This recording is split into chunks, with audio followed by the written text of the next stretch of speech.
Welcome everyone to this topic on Docker files here. In this one, we are going to see that how we can make use of the Docker files to prepare a Docker image and using which we can create a Docker container.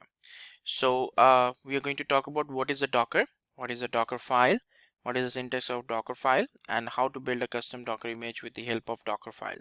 And in the end, we are going to see a particular demo related to the Docker files over here. Now let's talk about what is a Docker. Now Docker is a configuration management tool which we are pretty much using to prepare the automation of the deployment of the software of the applications. Now in this case we make use of the Docker containers using which we can host our applications, and within these Docker containers we are typically hosting both the application source code and the dependencies all together. So both the things are getting packaged all together into a single unit called Docker containers and getting hosted onto the server. These containers are very efficient in work because they are not taking that much utilization and resources, and at the same time they can be shared across different environments also. So the same container can be easily deployed across different environments as such. Now it helps us to maintain the isolated application. It helps in having a high productivity there, and it also helps us to resolve all the problems which is related to the dependencies for your software, because we are packaging up both the source code and the dependencies all together in the single unit, in the single entity, and that's where you will be able to get a particular final solution called as a Docker container over here. So Docker container is a complete package using which you can have like both the applications and the dependencies bundled up together into a single entity, and that's where we call it as a Docker container. Now what exactly is an Docker that let's see a particular difference between the virtual machine and the Docker here. Now if you see on the left hand side, we have the host operating system which is available there. Let's say I have a laptop. In this one we have a Windows 10. Now we have a hypervisor on top of that. Now hypervisor is a software which is used to manage the virtual machines. It's a software which is available there, which takes up all the requests from the virtual machines, process it, and then give the response back.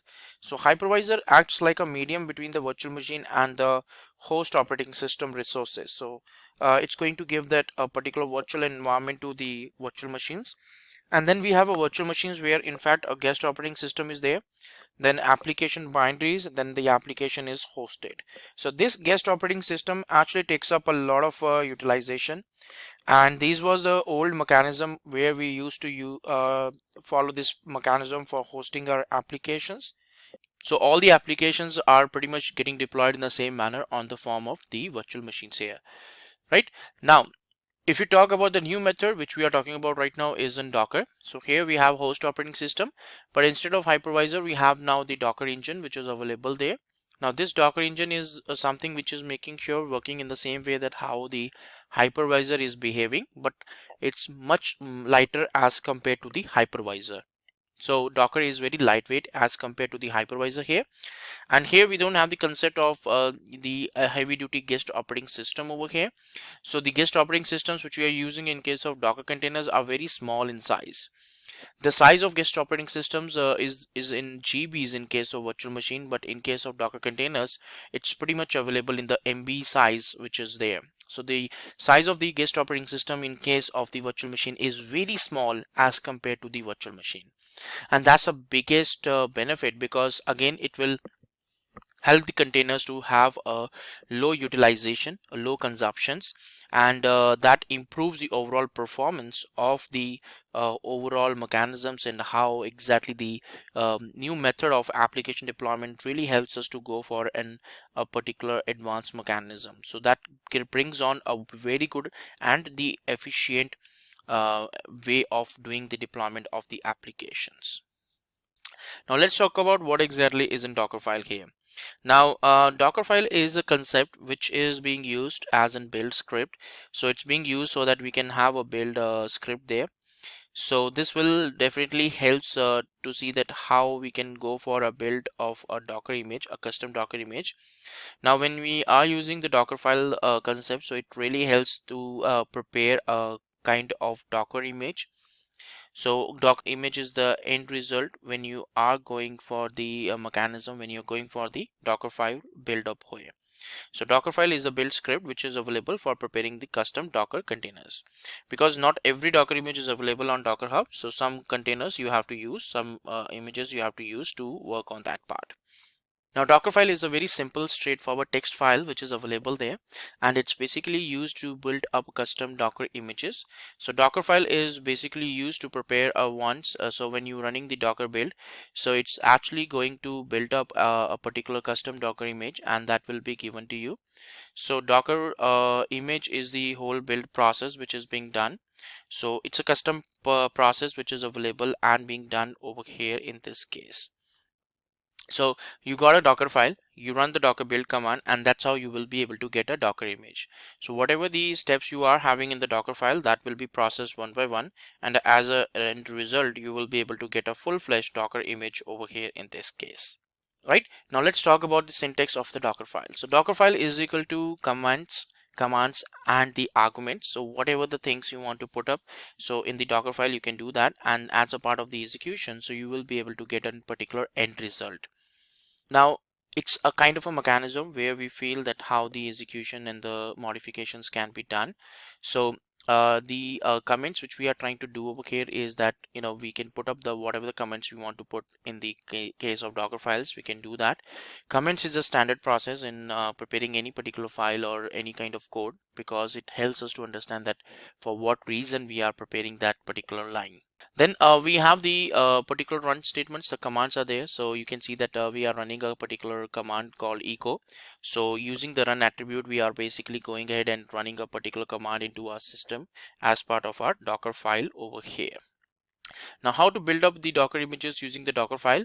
So you know, Docker file is just a template which is available there, where we are putting up that what are the different steps we want to follow, and these steps, when we follow one by one, step by step, so that's where we will be able to get a particular final Docker container over here. So Docker image is getting converted as a Docker container, and we are getting a Docker container as an end result. Now Docker file is being built up and stored in the version control system, and this particular Docker files, when we are processing, so it prepares a respective specific image layer over here, and this image layer is something which is benefiting us, that how the executions can be done and how we can manage on that part. So that really helps us to see that how the executions and the things can be managed, and that can help us to see that how the management of the things can be performed as such. So Dockerfile is a very good concept which is there, using which you can prepare any kind of custom Docker image, and it can be very easily handled also, and it's a fully automated mechanism. You can use it inside the CI/CD pipelines for automating the Docker images. Right, now it's Docker image is a layer by layer mechanism which is there, in which we have multiple layers. Each and every layer we are doing some specific entry, some specific task, or some, you know, changes we are trying to deploy in part of these layers. Right, so you can use the particular Docker build command to perform the executions, and you will be able to get a particular response, and output will be given back to you. So Dockerfile is basically helping you to see that how the executions can be done, and you will be able to get an end result over here. So the Docker image is the final result which we are getting when we are talking about the Dockerfile here. Right, so these are all read-only formats which are available. You cannot modify these directly, but yes, with the help of Dockerfile, you can do whatever the changes you want to deploy on these Docker images. Right, so this is a small example where we are using a base image as an Ubuntu 18.04. So we are using the from attribute to specify that yes, we are going to use the Ubuntu 18.04 here. Then we are pulling the file into the directory. We are transferring a particular file inside the Docker container, and then we are running a make command, and then cmd attribute is there, using which we can run the command on the runtime on the Docker container. So these are a very basic example, but eventually when we are done with this Docker image, we will be able to get a 4-layered Docker image over here, because there are 4 steps, and then hence it will be providing you a particular 4 layers in your final Docker image over here. So layer by layer these changes will be done during the build process, and in fact using the Docker history command, you can see the layers, these layers information also. right? So layer 1 is Ubuntu 18.04, layer 2 is pull, and the third layer is there where we can run the make command to run this file which we have pulled on. And then finally the last one is there where we are running like using the cmd command. So the difference between run and cmd is that cmd will run only when you run a docker container. So run attribute will be executed during the docker build part. So this is pretty much is a way that how we can go for the execution of a Docker file, and how we can go for the build up of a custom Docker image over here. So these are the some couple of attributes which we are using in the Docker file here. Right, now let's talk about the entry point over here. Now entry point allows you to specify a command along with the parameters, right? So let's say that you want to run a particular command over here in the Docker container. So entry point is something which you can use to refer to that. So application is the command which you're trying to run, and then you can give some arguments to that, and argument 1 is what you're trying to run over here. So entry point is very important because that eventually helps to see that how the executions can be done, and the implementations will be done over here in this case, right? So you can see like you can run a command called echo, and then you can use the parameters also. It's not like only the commands can be used, but you can in fact use the arguments also. Now add is an attribute which is available in the Docker file, which is primarily used to transfer the files from the host machine inside the Docker image. Now let's see that you are trying to prepare your own custom Docker image. Apart from the dependencies, you need the source code also, right? So the source code needs to be transferred inside the Docker image, and for that reason we can use the add attribute. So add attribute requires a source and destination. Source will always be the path on which on the host machine the files are present, so we can give that. And destination is the folder which is available inside the particular Docker container where we want to store the files. So you can use the example over here just like this. You can use, and you can give two entries. One is the source, one is the destination. And once that is done, so you will be able to see your files being stored up in the destination directory once the final Docker image is prepared. Then we have env attribute. Now env is something which is used to set up some environment variables, which is required of course for the Docker image, for the application which is running inside the Docker image. Now environment variables are something which you can hardcode during the Docker build one, but using the when you are running, like when you're creating the Docker container, at that time also you can override these environment variables. So environment variables are very important because first during the build process you can hardcode some values, but if you really want to change them during the runtime, that also is being supported by the environment variables. So most of the times we use it as a kind of a key value pair, just like in Linux we use to set up a particular environment variable. So the key value pair is being used in case of env attribute. Maintainer is there where we can describe that what is the details about the author. These are the fields which is available in the top, so where we can give the author name and the author details like email ID and all, so that we know that who is the person who is maintaining this particular file, and we can reach out to them in case any issues are there for the Docker files here, right? So that is what we have here in this one. So now we are going to see that how we can go for a small demo on Dockerfile, and we can go for the implementation of this particular Docker file and prepare a custom Docker image. So let's just wait on that part. So let's see some demo here. Now in this one we have got two examples. One is the Python, one is the Node.js one. So first of all, what we need to do is that we need to process the Python one here. So this is the sample Docker file which we have got here for the Python. Now all this one requires a Python file which is already present on the server, and we are going to copy this content over here. This is the specific Docker file content which is available to us, and all we need to do is that we need to put this content across the server so that we will be able to build our custom Docker image. So let's go back to the server. So here we have already got the Python file which is present. So we have to create a Docker file here which will have the steps related to the Docker image preparation over here. So we will be including some steps over here, that these are the different steps we want to configure, we want to set up over here in this one. So Python 3.6.4 is the version of the Python which we want to configure, and then we are going to transfer some files into /app. We are also setting up the working directory as /app, and ultimately we are running a command called pip install flask to do the installation of Flask package, and then we are starting the specific applications on that part. So I'm going to save this file And once I save this file, so all we need to do is that we need to create a custom Docker image, right? So right now there is no image which is available over here, and it's in complete empty instance. So I'm going to run a command called docker build -t python -am dot. So docker build is the typical command, but -t is for the tag that what kind of Docker image you want to build, and then we are giving a image name, and then we are specifying dot over there. Now once we are done with that, so it will pick up all the things one by one. The basic Docker image is being pulled down, then some sequence of steps is being executed. So it's a step-by-step process which is happening over here in this case, and we are then transferring some files in the /app, and then ultimately we are going for the pip install Flask, so it's installing those packages, and at the end the final Docker image will be prepared and will be given back to us. So we will be able to get this Docker images over here. When we run that command, we will be able to find out that we got our custom Docker image also available. And as you can see that the basic Docker image is also available in this one, but yes, we have added up like around 10 MB of work we have added on top of this Python base Docker image here. So that's how we are able to do the processing over here in this case, in this setup. So that's what we can do to prepare a custom environment of Python with the help of the Dockerfile here. Now let's see that we will be proceeding on with the Node.js to see that if the Node.js kind of setup also can be done. Now for Node.js, again, of course, we got the specific Dockerfile which is present, so we can process that. But let's create a new folder over there. So I'm going to create for a new Node.js folder so that we can create the work all together in this one. So I'm going to run a command called npm init, which is the command to initialize any empty project in case of Node.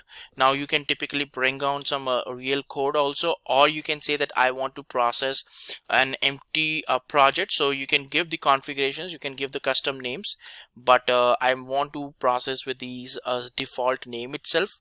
So ultimately it's going to create an entries like you will be able to see like all these values which we are not providing. These standards value will be picked up for the specific code, and at the end you will be able to get a package.json file created over here in this one. Now you can actually bring down the steps that how you can perform, or you can build up a custom Node.js based Docker image. Now these Docker files is giving you the capability that you can convert a full-fledged application which is deployable on the virtual machine.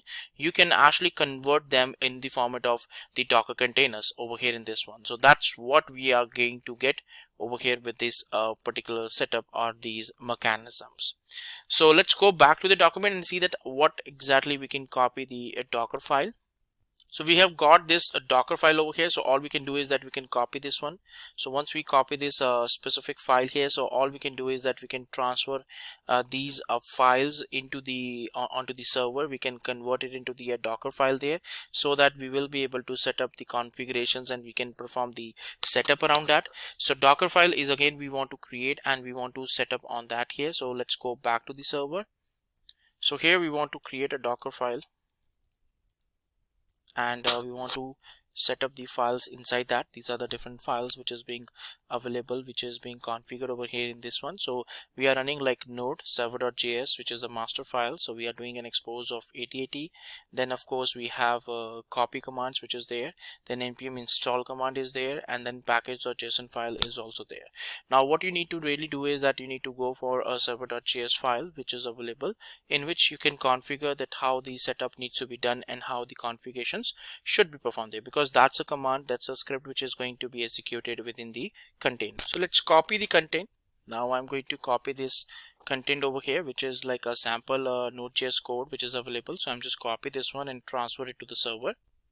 So server.js file we have to create here, just like we did in case of the Python, because this is the source we want to transfer inside the Docker container. So this is what we have got. Now I'm going to transfer like I want to change this port value from 5000 to 8080, because that's what it's configured in the Docker file. Of course you can configure 5000 also, depending on your requirement you can do that configurations. Now you have got these two files over here in this one. So all you need to do is that you need to run like docker build -t node.js -app and dot. So it will automatically pick up like what exactly it will go for the Node.js basic Docker image over here. So that will be processed over here in this one. So step by step it will be able to do the configurations. So first of all, it will download the basic Docker image, which is quite more in size over here in this one.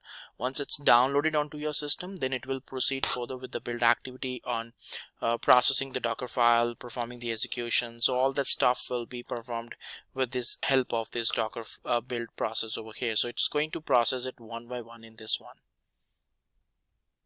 And it's going to the next step where it's transferring some of the files, like creating some working directory, transferring the files, putting up there and running the npm install command, and then ultimately it will expose the port, and then it will have the cmd attribute configured over there. So this is basically typically trying to portray that how a particular Docker image can be built up.